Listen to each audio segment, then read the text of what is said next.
Tudo bem, doutora Vânia? Boa Tudo noite. bom? Como é que vai, querida? Uma satisfação enorme estar aqui com você.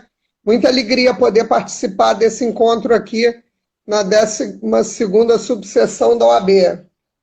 Alegria é minha e agradecer desde já o convite, falar um pouquinho, né, que a doutora Vânia mandou um currículo para gente aqui, o pessoal da OAB, que não... É difícil alguém não conhecer a doutora Vânia, né? Mas vamos falar, doutora, doutora Isso Vânia, é né? uma amostra, Priscila, da idade. Você vai ficando velho, são muitos anos, vai ficando Não, conhecido. isso mostra da competência. A doutora Vânia, que é autora de vários livros, um dos livros que eu gosto muito, que é A Criminalização da Política Inclusive, é um ótimo livro, eu recomendo. E a doutora Vânia, que é professora da Faculdade de Direito da UERJ, coordenadora de pós-graduação em Direito Eleitoral da Escola Judiciária Eleitoral do TRE e UERJ, doutora em Direito Constitucional, advogada especialista em Direito Eleitoral, coordenadora geral adjunta da Abradep, tem mais um monte de... Aí, ó, o Paulo Orring já entrou aí, um salve para a doutora Vânia. Doutora Vânia, antes de iniciar, quero agradecer e dizer para a senhora que quem mandou um grande abraço foi o doutor Ricardo Augusto Pereira, me falou, inclusive, que tinha agendado uma reunião para as 18 horas para não perder a live com a senhora às 19, mas como nós tivemos que antecipar, ele ficou muito triste de perder, mas mandou um abraço muito fraterno para a senhora. Vou passar a palavra, porque o Eu tema... queria só cumprimentar, já que estamos numa live da OAB, doutora Uhum. Priscila, o nosso queridíssimo conselheiro Marcos Bruno, da Ah, eu nem vi. subseção de Campos, que é um baluarte para nós todos. O Marcos Bruno é um exemplo de conselheiro, né? Inclusive no Conselho Seccional da OAB, ele é sempre um paradigma, né, nas suas manifestações, é um conselheiro que honra, né, a subseção de Campos, né, tão bem representada no Conselho Seccional por este grande advogado, né? Então, um cumprimento ao amigo, né, que tantos préstimos, né, dá à Ordem dos Advogados do Brasil. Obrigado. Então hoje eu também não dá para eu ler, eu não consigo ler. Muita gente entrando, eu não consigo ler. O nosso presidente daqui da seccional também geralmente entra nas nossas lives, né? E passar a palavra para a senhora dizer que hoje aqui nós vamos falar um pouquinho das ações eleitorais típicas, né?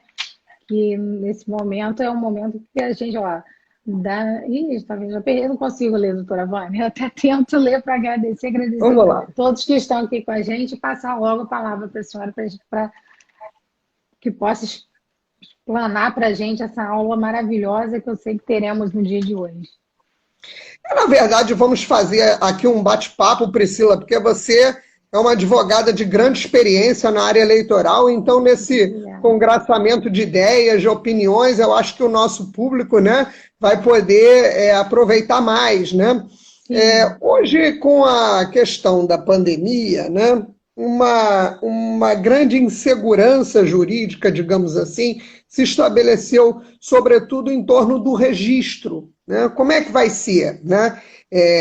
Até pessoas que estariam inviabilizadas, né, até a data, né, da eleição, elas passaram a ganhar um respiro de esperança na medida em que a data da eleição se postergou.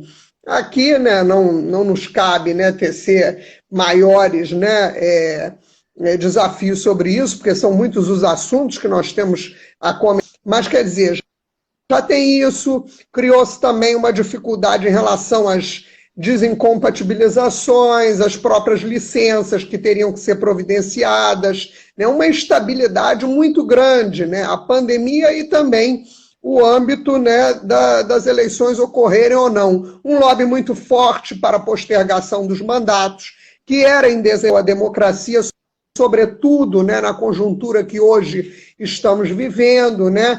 E aqui sem tecer traços e cortes ideológicos, mas o fato é que estamos aí, vamos dizer, numa margem, né, de maior maleabilidade, né, sem termos, né, um momento tão seguro assim. Né?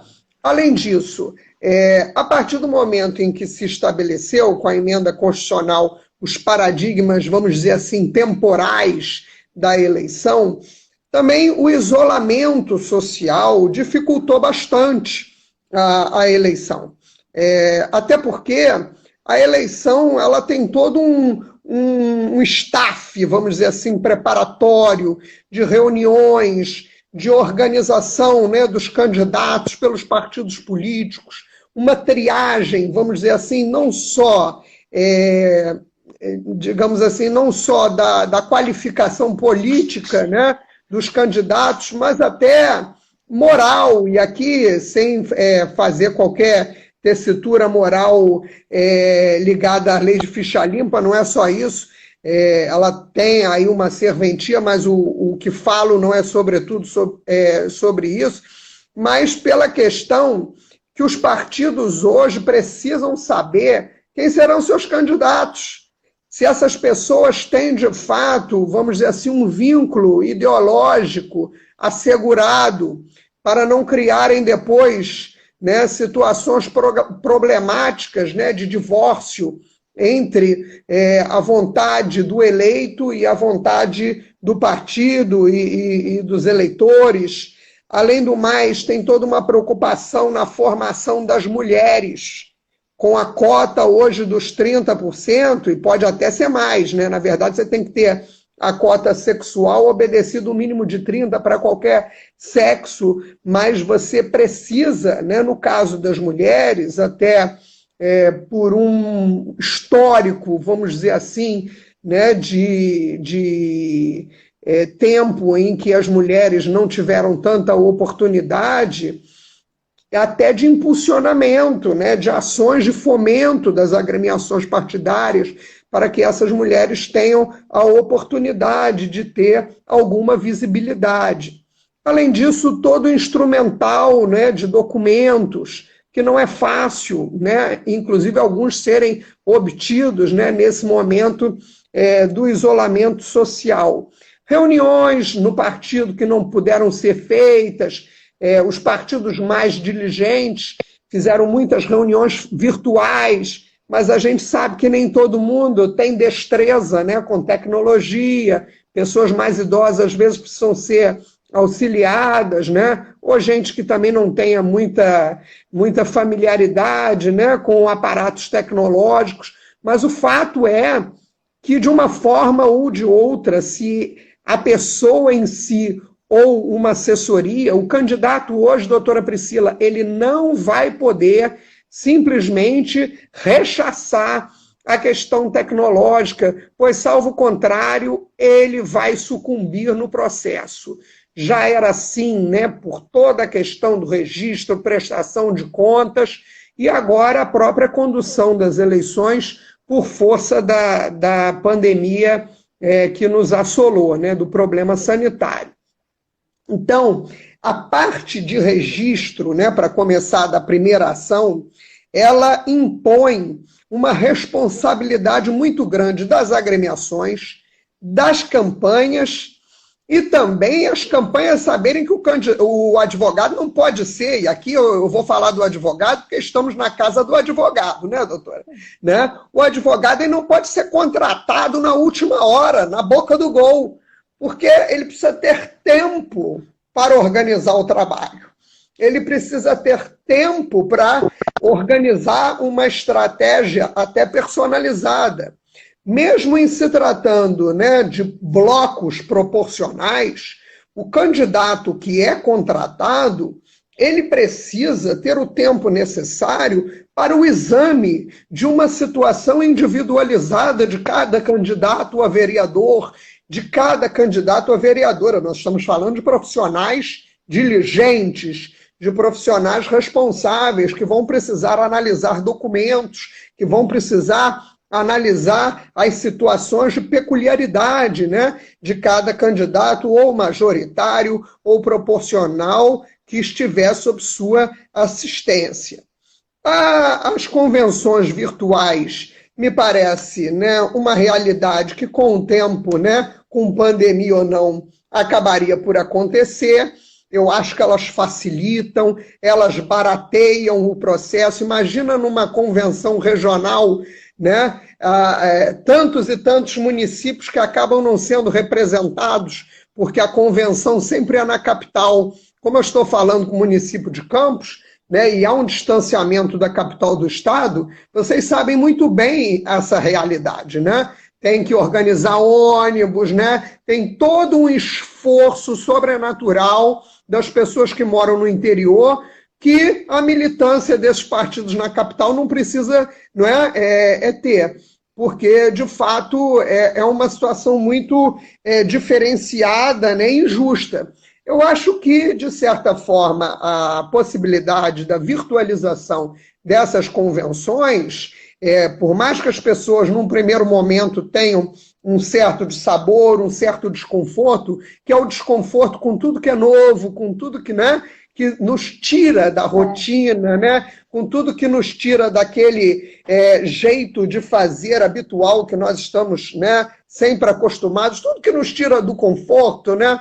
A gente, pô, mas o que é isso? Mudou tudo, estava tudo tão bem, mas pode ir para melhor. Eu me lembro que quando instituíram o PJE, eu pensei assim, ai meu Deus, o PJE, mas que horror agora, tal. Minha mãe olhou para minha cara e disse assim, ué, Vânia, você de casa vai protocolizar as suas peças, não vai sair igual uma desesperada, né? A 1000 por hora de carro pelo interior adentro para poder dar conta, né, da primeira instância. Porque era assim mesmo. Mas não foi muito confortável para os advogados. Então, no primeiro momento, a gente tende a rejeitar as coisas novas, mas parando para pensar, doutora Priscila, elas podem vir ao nosso socorro e podem ser uma ferramenta muito boa para o trabalho, né? Então, eu acho que as convenções virtuais elas podem vir para ficar, e não só atenderem a esse problema emergencial, não é, da pandemia. Com o registro de candidatura, né, se a candidatura, né, se o registro é feito, né, para um candidato que tem a sua situação absolutamente correta, quando nós chamamos, né, no jargão do direito eleitoral, que é uma candidatura rígida, ele é feito naturalmente e vai ser deferido, obviamente com o deferimento do registro, a primeira providência, depois da publicação do deferimento do registro, para uma campanha, né, exitosa e com chances de prosperar, é o mais rápido possível providenciar o CNPJ e a abertura da conta bancária, porque isso daí é a coisa mais importante num primeiro passo da campanha. Você não pode sair fazendo campanha na rua porque tudo é gasto. Quando você sai de casa, abre a porta de casa, você já está gastando dinheiro, né? Independente de você ser candidato ou não. E esse dinheiro precisa tem que ser contabilizado, né? E às vezes você acha, eu não preciso contabilizar uma coisinha e tal, que é uma bobagem, mas o teu adversário, doutora Priscila, te vigia mais do que você, né? Às vezes você acha que aquilo é uma tolice, mas o teu adversário é o teu carrasco, né? Ele está ali com uma chibata atrás de você, vigiando você all the time. Então, nós precisamos de imediato, e aí que entra a questão, né? E devido à vênia, né, que nós estamos falando aí com a presidente da Comissão de Direito Eleitoral de Campos, mas olha, gente, né? Finge que eu não estou falando na OAB não, tá? Mas mais importante do que o advogado é o contador.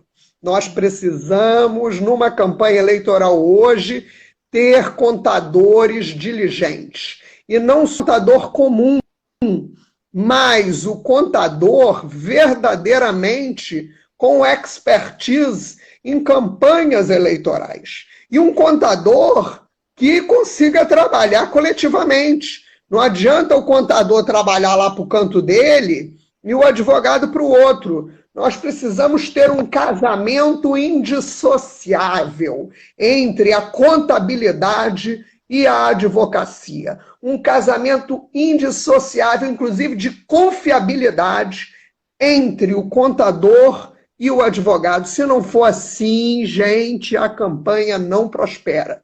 Aí você diz assim, mas eu conheço um contador, é meu contador há muitos anos. Às vezes o teu contador há muitos anos não é aquele que é o adequado para a sua campanha. Por exemplo, eu, Vânia Eta, eu tenho meu contador da minha empresa, da minha advocacia, das minhas coisas pessoais, que é um contador. E eu tenho os contadores que trabalham comigo no universo eleitoral para o atendimento dos meus clientes nas eleições. São contabilidades que não tem nada a ver uma coisa com a outra. É a mesma coisa, você tem um advogado eleitoral, você tem um advogado de família.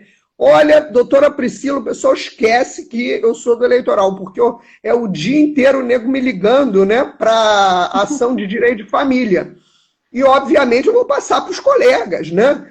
Eu só faço o que eu sei, né? Quando eu vejo que não é da minha competência, eu mando para outra pessoa, né? E os contadores deveriam ter essa responsabilidade. Se eles não estão habilitados profissionalmente, tecnicamente, para, né, assumirem a responsabilidade, que é uma responsabilidade gigante, né, de cuidar de uma eleição, sobretudo uma eleição majoritária, eles devem começar esse caminho auxiliando contadores já mais experientes, participando como assistentes, né, destas campanhas, para que depois possam dar um gap maior. É como a advocacia, né? A gente começa ajudando as pessoas, olhando como faz, sendo ensinado, não é assim? Hoje eu tenho aí 30 anos de advocacia eleitoral, mas no outro dia eu estava dizendo, né, quem foi meu grande professor de direito eleitoral, que me ensinou tudo, que tinha paciência, né, para me ensinar a fazer as peças, tudo, foi o doutor Marcos Moraes, né, já falecido, né, que Deus o tenha, que foi procurador-geral aqui do estado do Rio de Janeiro, né, uma pessoa que eu tinha um carinho assim, impressionante, muito, um grande amigo, né, apesar da nossa diferença de idade, mas foi uma pessoa que foi muito boa, né, para discípulos, para os jovens, não era aquele advogado, né, e os advogados têm que ter essa missão, esse compromisso também de reproduzir o conhecimento, não é? A gente não pode levar o conhecimento para o caixão, nós temos que fazer novas e novas gerações que também estejam qualificadas, bem qualificadas para o exercício da advocacia e, da mesma maneira, a contabilidade. Esses são os registros rígidos, doutora Priscila, mas tem o pessoal com problemas.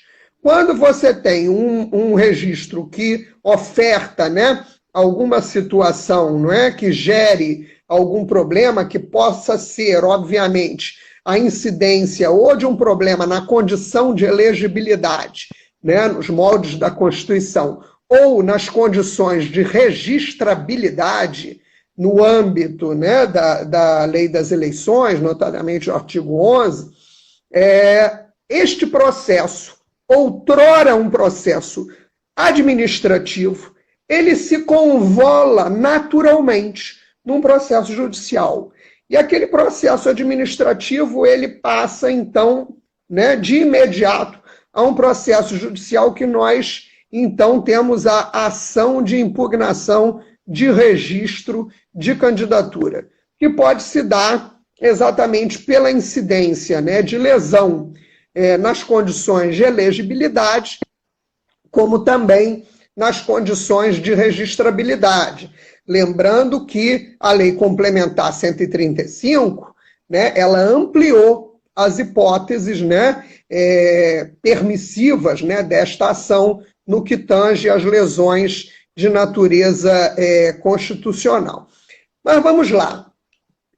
Depois dessa etapa do registro, né, a campanha segue, e nós temos as questões de propaganda e a questão das condutas vedadas aos agentes públicos e as questões de abuso do poder.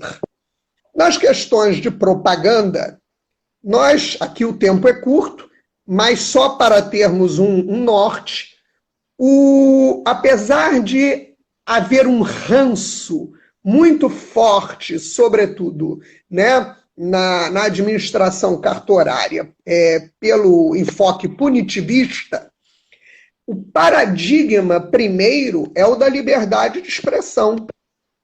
Né? Você tem que fazer a sua campanha. A campanha eleitoral não é para ficar todo mundo escondido. Não é? A campanha eleitoral é exatamente para você poder ir a público, né, dizer o que você pensa e faz e tal. Obviamente, nós temos algumas pontuações, não é, que vedam a propaganda, ao meu sentir, mais do que dever. Teve uma época aí, inclusive, quando se proibiu tudo, né? Foi aquela reforma, se eu não me engano, em 2009. A 2009 até melhorou um pouquinho, mas um pouco antes que proibiu tanta coisa. 2006, eu acho que proibiu. 2006, foi a de 2006, a mais restritiva. Logo depois eu fui a Berlim e estava em campanha na Alemanha, os municípios, né, para as prefeituras. Ô, doutora Priscila, era uma sujeirada, era cartaz para tudo quanto é lado, outdoor, isso em plena Alemanha. E eu perguntei, né, a um deputado, um operador ali do partido, né, democrata alemão, da social-democracia alemã, disse assim, mas é assim mesmo e tal. E ele disse assim, ué, mas isso é uma festa da democracia, doutora Vânia. As pessoas precisam fazer a campanha. E eu acho que o que está faltando, doutora Priscila, é um pouco esta visão, não é? De que a eleição, ela tem gasto. Ah, está gastando dinheiro na eleição? Tá, paciência, né? Se gasta tanto dinheiro com carnaval, né, no Rio de Janeiro, se gasta tanto dinheiro com a festa do Ano Novo em Copacabana, e não vai se gastar dinheiro com a festa da democracia, com a festa do povo, da representatividade popular. Eu, sinceramente, né, dinheiro se gasta, e dinheiro é para gastar. Né? O mundo inteiro gasta dinheiro em eleição. Eu acho que o Brasil gasta até pouco em comparação ao que se vê por aí. As eleições americanas, o dinheiro que se gasta, não é? Eu sou até uma adversária deste sistema, porque eu acho esse sistema ruim, mas eu sou uma cidadã, né, extremamente cumpridora do ordenamento. Não foi o que quiseram? Estamos aqui todos padecendo nesse modelo. Eu rodei o Brasil inteiro, enlouquecidamente, tentando convencer as pessoas de que este modelo era ruim. E agora ficou provado que o modelo é muito ruim, né? Tanto que nós caímos na tirania dos presidentes de Diretório Nacional. Se o presidente do Diretório Nacional, bem no âmbito, né, da oligopolização dos partidos políticos, não quer dar dinheiro, né? E o fato é que agora, por exemplo, até então, todos os presidentes do Diretório Nacional ainda não soltaram um centavo para ninguém, vocês sabem disso, simplesmente não se tem dinheiro em campanha. Nem o cara que quer pagar a sua própria campanha, doutora Priscila, ele pode mais, porque agora já está, inclusive, proibido o autofinanciamento. Então, eu tinha um cliente, tenho ainda, né? Era muito interessante. Ele sempre pagou a sua campanha porque disse que queria ter, ele era um homem de posses, ele dizia que queria ter essa autonomia porque não queria estar vinculado a financiador. Então, ele era até uma coisa interessante, porque ele se reunia. Eu, o contador, né? Eu como advogado, o contador, o chefe de gabinete dele, o chefe da campanha, ele dizia, fulano, quanto vai custar a minha campanha? E aí o profissional dizia, doutora, tanto. Aí ele fazia o cheque, na época podia cheque, fazia o cheque, entregava o cheque a ele, pronto, está aí a minha campanha. Hoje, esse tipo de situação é impensável, porque até o próprio, ele precisa respeitar o limite dos 10% do ano anterior, né, no espelho do imposto de renda. Então, feito essa questão, a propaganda, ela vai ter algumas pontuações, né?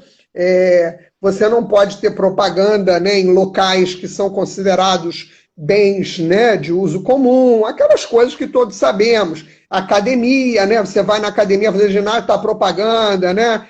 Clube, né? Aquilo tudo, né? E aquelas propagandas, aquelas vedações também que eu acho ateórias, inclusive da Constituição.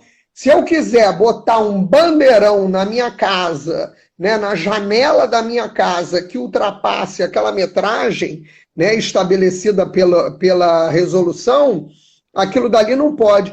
É um absurdo, né? É um absurdo. Tem sentido.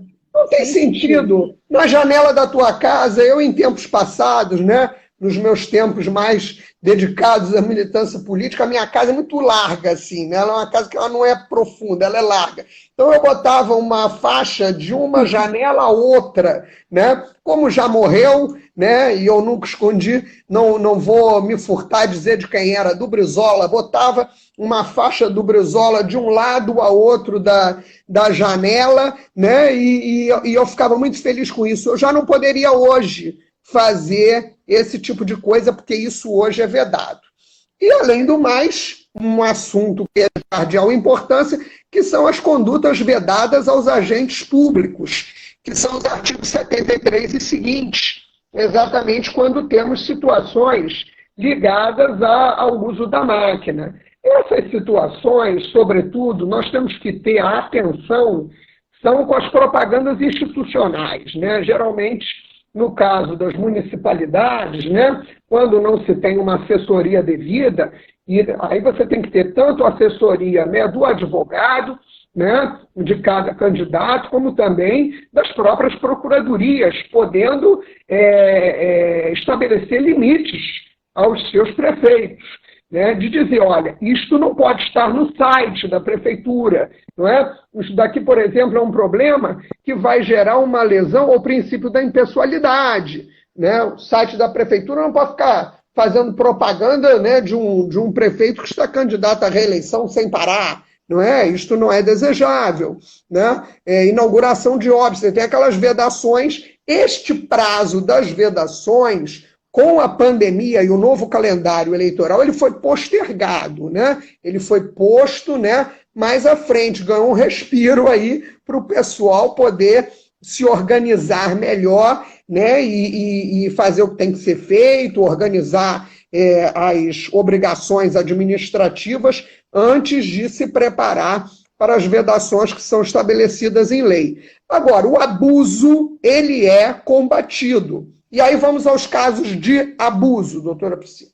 O abuso do poder econômico, o abuso do poder político, o abuso, né, da comunicação, né, chamado uso indevido, né, do poder de comunicação, o abuso de autoridade, são os 4 tipos previstos. E aí começa a invenção, né, a doutora Priscila me permita, do Saci-Pererê. O que é o Saci-Pererê?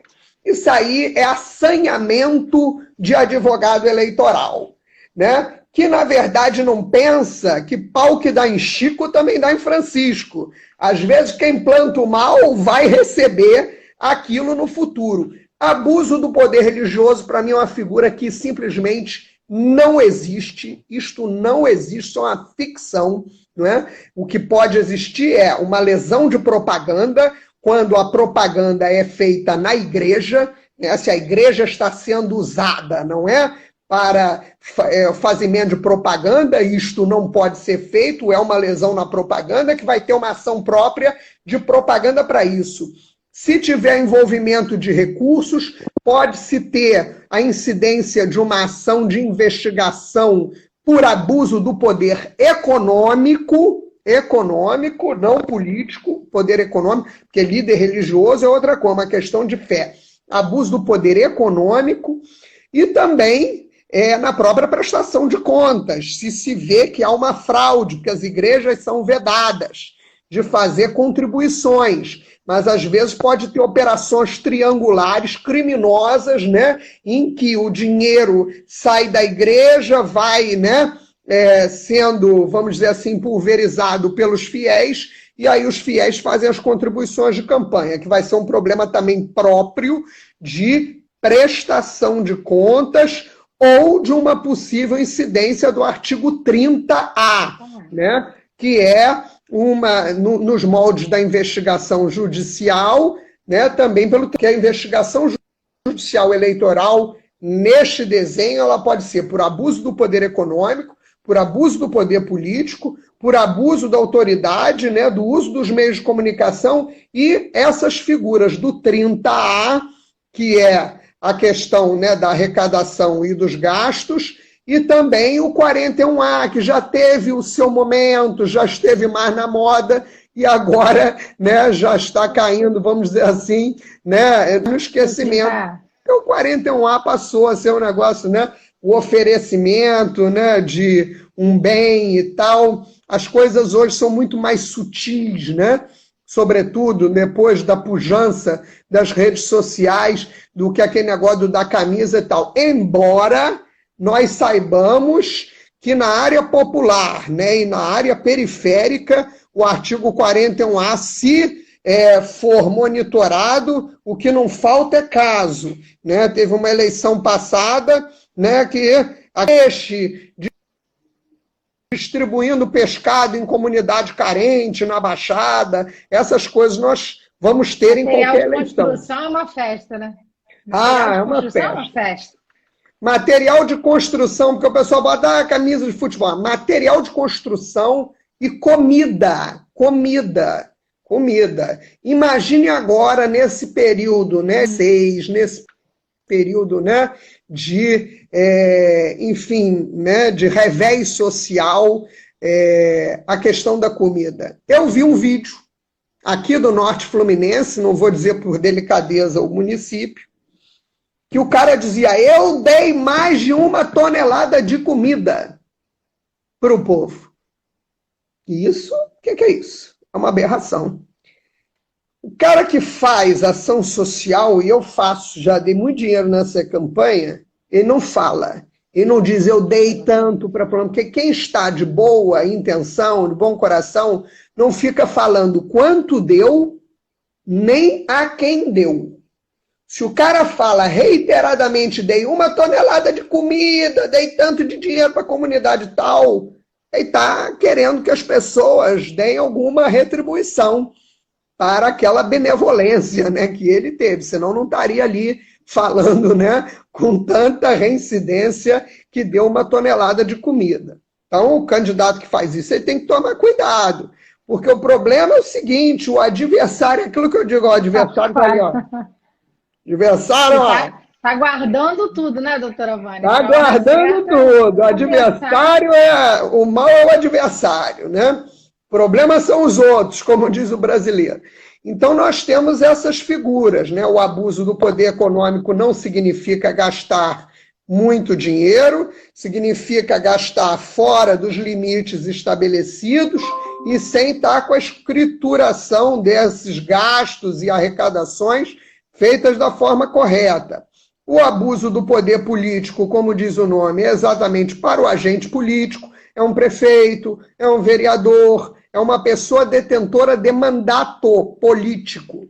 Aí a doutora Priscila vai lembrar, pois doutora Vânia, aquele diretor de hospital, aquela diretora de escola, né? Aquele professor que está ali operando no cargo. Uma vez, né? Só para a doutora Priscila rir. Num município aí que eu advogava, bem longe aí de Campos, surgiu um problema, né, de abuso do poder político e de abuso de autoridade, né? E que, na verdade, era até uma acusação injusta do Ministério Público, porque depois até eu consegui uma audiência difícil, muitas oitivas, né? Ouviram quase todas as diretoras de escola do município e todos foram inocentados porque viram que realmente não tinha nada e não tinha mesmo. Mas tinha a secretária de Educação, foi chamada, né? Aí chamou a secretária de Educação, ela compareceu no meu escritório e disse assim, doutora Vânia, eu sou funcionária concursada. Como se isso fosse uma blindagem, gente, pelo amor de Deus. O funcionário concursado, ele não pode fazer besteira, não. Aí o pessoal pensa, não, eu sou concursado, posso fazer o que eu quiser, entendeu? O cara que é comissionado, que tem que tomar cuidado. Não é isso não, cara. O funcionário público, ainda que ele esteja atuando em empresas privadas, mas que estejam prestando serviço à municipalidade, né? Ele vai ter uma atuação que é um munus público. Ele precisa tomar cuidado com o que ele faz, tá certo? Então, se o cara, nesse caso, era um agente político, ele vai responder por abuso do poder político. Um diretor de escola, um diretor de hospital, ele vai responder por abuso de autoridade, um secretário, né? Secretário, né, de saúde e tal, Doutora Priscila não precisa dessas coisas porque ela sabe muito bem o que ela tem que fazer. Se um dia a doutora Priscila quiserem processar a doutora Priscila, ela pode me chamar que eu venha a Campos para defendê-la, mas ela não vai precisar disso. Porque a doutora Priscila é secretária, não seria um caso, por exemplo, de abuso do poder político, mas sim de abuso de autoridade. E abuso do poder religioso, gente, esquece isso. Pelo amor de Deus. Esquece isso. Isso é que tem que esquecer, né? Porque, pelo visto... Não, esquece isso. Não, mas vão esquecer. Isso é um problema constitucional, entendeu? De liberdade de expressão. Se as igrejas fazem besteira, ou é problema de propaganda, ou é investigação judicial por abuso do poder econômico, ou é um problema do 30A na prestação de contas. Abuso do poder religioso, porque aí, Priscila, se for assim, tem o abuso do poder do Flamengo, abuso do poder do Vasco, abuso do poder do não sei o quê, abuso do poder do cabeleireiro. Porque você não pode... os povos de influência digitais, né? Exato, você não pode punir a liderança. Você não pode impunir a influência. Eu tenho um primo médico, um médico extraordinário e tal, e ele dizia sempre para mim, Vânia, eu voto com... Menino inteligentíssimo, mas ele dizia, eu voto no Vasco.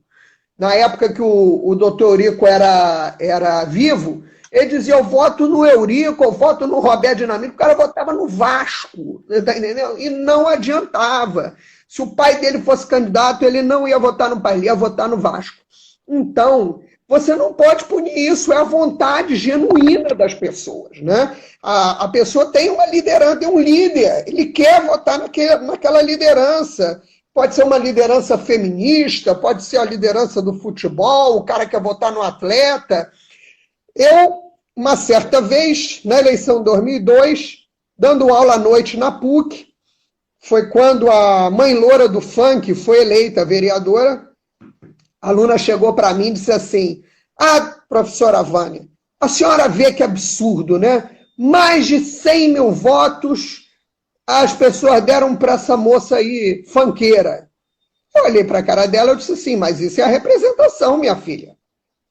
Você acha que só vota os pós-doutores, não sei o que, aqui da PUC? Entendeu? Para pensar quantos funkeiros, né, tem na cidade, quantas pessoas gostam de funk, gostam de ouvir funk, dançar funk e tal. Ela representa esse segmento. Nós temos que respeitar os segmentos. E o segmento religioso hoje tem apanhado muito. Eu estou falando aqui muito à vontade, porque eu não sou, né, pela igreja, nem nada. Mas o segmento religioso, ele não pode apanhar desse jeito. Ele representa uma parcela da população que tem que ser respeitada. E que tem que ser respeitada no seu direito de representatividade. Quantos e quantos milhares de evangélicos, de católicos e tal. Numa reunião no TRE, na eleição passada, o juiz da propaganda, quando interpelado por um advogado, doutora Priscila, e aí que bacana, é a força da advocacia, né? Os advogados, se não fôssemos nós, estou aqui na página da OAB, fôssemos nós, nada acontecia, né? Por força lá da pergunta de um advogado, ele disse assim, o senhor já pode mandar um recado para o seu pastorzinho, não sei o que tal, julgando já de antemão que aquela pessoa representasse algum deputado evangélico. E o advogado levantou o braço, não, eu estou aqui pelo babalorixá fulano de tal. O advogado representava um deputado da macumba, entendeu? Então a gente tem que respeitar, é o macumbeiro, é o evangélico, é o católico. A eleição é uma festa de todos, a gente tem que parar com esse espírito perseguidor das pessoas. Tem espaço para todo mundo na sociedade, por isso que tem os parlamentos, para que as pessoas, os segmentos, né, uma democracia feita da direita, da esquerda, do centro, desde que todo mundo se respeite e respeite a Constituição. Antes de tudo, já que estamos na casa do advogado, cumpra-se a Constituição, sempre cumpra-se a Constituição, os valores democráticos, os valores da democracia liberal. É isso que tem que ser feito. para que todos tenham oportunidade de ter a sua representatividade assegurada nos seus devidos segmentos. Então, tem essas investigações, né, que eu vos falei, né, do abuso do poder econômico, do abuso do poder político, do abuso de autoridade, falamos um pouquinho do 41A, do 30A, do uso indevido dos meios de comunicação, né? Não pode, por exemplo, uma pessoa estar todo dia ali na Globo News, né? E não dá lugar aos outros. Imagina um candidato a prefeito, todo dia de manhã no RJTV, depois na Globo News. Não pode. Não pode, porque você cria... No interior é muito comum, né? Interior é muito comum nos jornais, rádio, aí em Campos tem as rádios, né? As rádios sempre dá problema. Né? Sempre dá. E aí o que acontece? Por que isso não é possível? Porque um dos princípios, né, que alicerçam o direito eleitoral é o princípio da par condicio, é o princípio da igualdade que deve, né, ser respeitada para todos os candidatos que disputam o mesmo pleito. Então, em cima desse princípio da par condicio, é que você não pode ter uma pessoa aparecendo em tudo quanto é lugar sem dar oportunidade aos outros candidatos que também se apresentem aí no cardápio de opções do eleitor. Dita essas ações, doutora Priscila, das condutas vedadas dos agentes públicos nos seus mais diferentes, e aí quem tiver interesse, abra a lei das eleições no artigo 73 e seguinte, porque aqui o tempo é curto, não dá para falarmos de cada hipótese legal, mas a lei, ela é extremamente didática, está ali, é só saber ler, gente, né? Estão todas as hipóteses, né, previstas. E tem também a questão da propaganda institucional já no final destas previsões legais. Feita essa parte, que é a parte, vamos dizer assim, da eleição, nós temos hipóteses que são hipóteses restritas, pequenas, né? Aquelas situações também já previstas no Código Eleitoral. Um crime eleitoral muito... que também fica escondido, que as pessoas acabam não sabendo, é o do 25 da Lei Complementar 64, é quando você exatamente acusa, né, de forma leviana os outros, né, sem ter um substrato probatório razoável, com o intuito, né, maligno de gerar uma inelegibilidade indevida. Aquilo é crime, não é? As pessoas não sabem. Então, por que eu digo isso? Estamos falando para os advogados, sobretudo. O advogado, ele tem que ser muito responsável. O advogado tem que ter presença, força profissional para poder dizer não ao cliente. Olha, gente, se vocês me perguntarem, doutora Vânia, qual é o maior segredo de uma advocacia exitosa na área eleitoral? Se vocês me perguntassem isso e eu tivesse que responder, eu diria a vocês: saber dizer não ao cliente. Porque o que acontece? O advogado fica com medo. Eu vou perder o cliente. É melhor perder o cliente. É melhor perder o cliente do que você ficar desrespeitado, de amanhã o teu cliente fazer um monte de besteira e você ser o culpado. Já teve situações que o cara chegou e disse assim: eu vou procurar outro advogado, doutora Vânia. O senhor fica à vontade. O senhor fica à vontade, a senhora fica à vontade. Você responda isso, o senhor fica à vontade. O profissional que trabalha bem, o profissional que trabalha com responsabilidade, o profissional que trabalha, né, respeitando a legislação, a Constituição, a OAB, os clientes, os colegas adversários, né, os ex-adversos. O advogado sabe se comportar, ele vai ter uma carreira exitosa, né? Ele não precisa se preocupar, vai chover cliente para ele, porque o que move uma carreira é o respeito que você adquire ao longo, né, de tantos anos de trabalho. Eu aqui gostaria de parabenizar a presidente da comissão, que é uma advogada antiga, é uma advogada muito respeitada, exatamente porque sempre tratou com muita respeitabilidade, muita dignidade seus colegas, né? Sempre foi uma estudiosa, nunca foi uma pessoa de improviso, de curiosidades, né? Sempre foi uma advogada muito correta na sua conduta, né? No atendimento aos seus assistidos.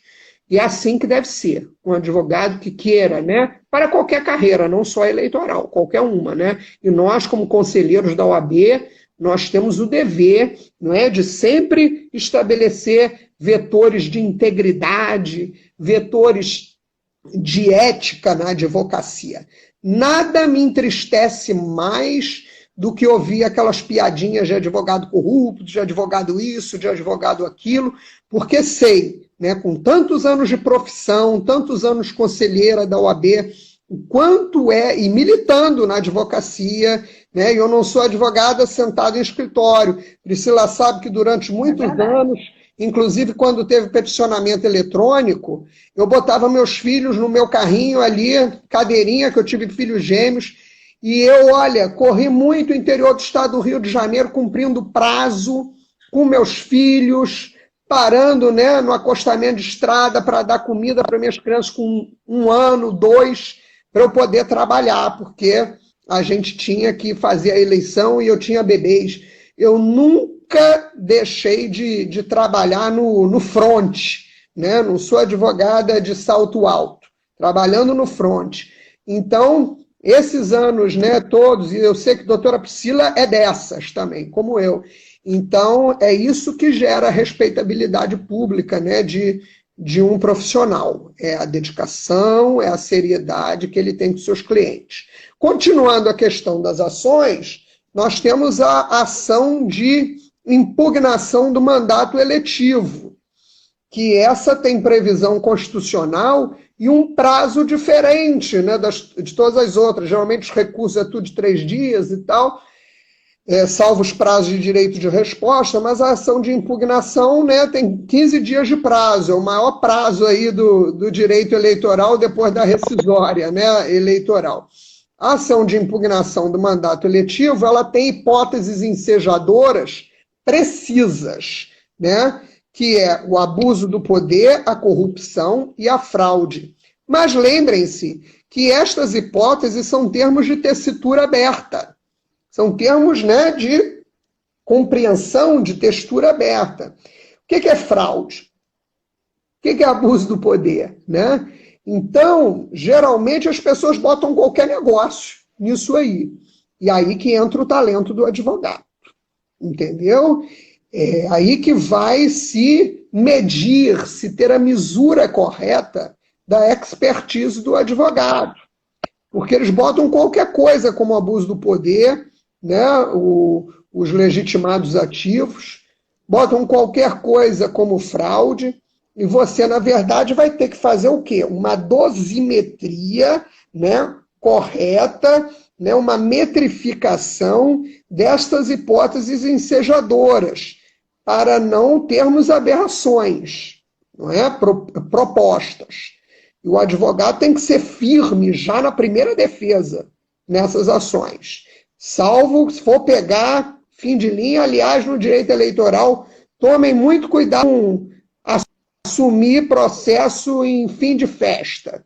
Geralmente você vai ser chamado para dar o atestado de óbito de uma pessoa que já está na UTI e vai morrer. Eu vou dizer uma coisa para vocês, esse último mês eu recusei 2 clientes que poderiam me dar muito dinheiro, mas eu não ia pegar o cliente para assinar atestado de óbito para os outros, porque já não tinha mais o que fazer. Então, o político, ele também tem que saber quem ele contrata, né, no início. E como eu estou diante de uma presidenta, né, que é uma mulher, uma advogada, eu vou dizer da história de um desses clientes que eu recusei. Um cliente meu, de um outro município que não era o dele, queria me apresentar para ele quando o problema começou. E ele mandou um recado, uma resposta, dizendo que ele não se sentia muito à vontade de ter advogada mulher. Sabe, doutora Priscila? A senhora sabe que advoga já há muitos anos como eu, que a coisa para a mulher é sempre mais difícil, né? Só sabe disso. Toda vez. Né? Então, ele disse que não podia, que ele não se sentia vontade com a advogada mulher. Quando meu cliente disse isso, eu falei, então tudo bem, deixa ele escolher outro advogado. Aí se deu mal, né? As coisas, né, foram encaminhadas do jeito que não deveria ter sido. Aí veio me procurar no fim de festa. Eu falei, não, agora não dá, né, cara? E também ele tinha que ter um advogado homem, que aí ele ficava mais à vontade, né? Já que ele escolheu desde o início isso, né, doutora Priscila? Deixava ele mais à vontade. Mas a história é essa, né? Então, nós temos que ter muito cuidado nessas hipóteses ensejadoras da ação de impugnação do mandato. Quanto ao recurso, o recurso contra expedição de diploma, previsto no artigo 262 do Código Eleitoral, né, ele sofreu, né, um ajuste aí complicado, né, na última resolução. Criou-se, assim, uma dúvida, né, quanto à questão do fato superveniente. Ficou uma questão aí muito atropelada, né, e, de certa maneira, numa leitura mais restritiva, nos dá até uma impressão de que esta modalidade processual morreu, né, na medida em que esta interpretação possa ser adotada. Mas, sinceramente, eu creio, né, que, dependendo também da expertise hermenêutica, né, interpretativa do advogado, possa se salvar, doutora Priscila, pela interpretação, pelo direito pretoriano, né, a real e ajustada aplicabilidade desta hipótese de ação, que, embora tenha esse nome de recurso, é uma ação, né, que nós não poderemos perder, e não é desejável que a advocacia perca, né, uma modalidade processual que pode atender a interesses daqueles que buscam a justiça, né? Fora isso, né, falei da AIME, né, que é a ação de impugnação do mandato, falei do recurso contra a expedição de diploma, uma ação importante, doutora Priscila, que geralmente quem é do cível e se mete a advogar no eleitoral faz muita bobagem, que é a tal da ação rescisória eleitoral. A ação rescisória eleitoral, ela é uma ação para campanha de presidente da República, porque ela precisa, né, na sua maior parte, né, das incidências, ela precisa ser deflagrada, digamos assim, já no âmbito do TSE. Então, quais são as ações que vão ter origem, né, já inicialmente no TSE, que sejam propostas no TSE? São ações em que a competência para a propositura destas ações seja o próprio TSE, a Corte Superior do Eleitoral. Então, é uma ação própria, vamos dizer assim, para as campanhas presidenciais. Aí o advogado do cível, né, que está acostumado à ação rescisória aqui no estado do Rio de Janeiro, no cível, vamos entrar com a rescisória. Mas olha, Priscila, o que eu já atendi no escritório de pessoas que se ferraram com isso, desculpa a palavra, mas que traziam, né, um rescisório aqui no TRE, e propostas por advogados famosos, mas advogados famosos que não são do eleitoral, eram civilistas, metidos a advogar no eleitoral sem o assessoramento correto de um colega que estivesse preparado para a advocacia eleitoral. E acaba, muitas vezes, um profissional até famoso pagando mico. É a mesma coisa. Se eu for lá para a Justiça do Trabalho, se eu for para uma área da advocacia, né, que eu não tenho a menor condição de advogar, eu vou fazer vergonha. Como faz vergonha quem vem para o eleitoral e não se prepara, né, para esse tipo de advocacia, que é uma advocacia muito especializada, muito especializada. Nós hoje falamos, né, com tranquilidade de todas essas ações, todos esses institutos e tal, porque quantos anos, né, Priscila? Estudando, trabalhando, fazendo, vendo as coisas na Sempre prática, estudando. sofrendo, Sempre. acertando, errando, não é? Comendo, né, o pão que o diabo amassou, enfrentando as Sobrevivendo às dificuldades. eleições, né, doutora Branca? Sobrevivendo. A gente Sobrevivendo. sobrevive às eleições. Exato. Então, eu falei da rescisória eleitoral, eu só queria terminar, eu não sei como está nosso tempo, doutora. Como Não estamos? começou a contar ainda não. Não começou a contar, não. Quando começar a contar os 2 minutos finais, eu te aviso. Tá bem, Eu estou vigiando né? aqui. Está vigiando. Né? Então, eu gostaria de falar de uma outra questão que, ao meu sentir, é muito importante àqueles que nos ouvem, que é a história da improbidade administrativa eleitoral. Pelo amor de Deus! Isso é igual ao tal do abuso do poder religioso. Isso não existe. Isto não existe. Esquece isso. Ou a ação é eleitoral ou é improbidade. A improbidade administrativa, ela deve ser proposta, né, em cima da lei de improbidade administrativa, no juízo fazendário próprio. Improbidade administrativa é matéria fazendária, não é do eleitoral, é matéria fazendária. E o que pode acontecer é o mesmo fato gerar, no âmbito do cível, um incidente de uma ação de improbidade administrativa a ser proposta no juízo fazendário, mas uma ação cível, né, de improbidade.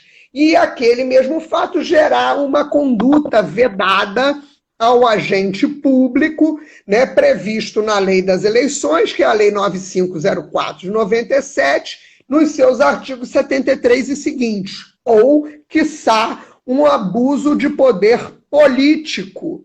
Então, você pode ter um mesmo fato, doutora Priscila é uma craque nesses assuntos, né, gerando 3 incidentes 2 minutos.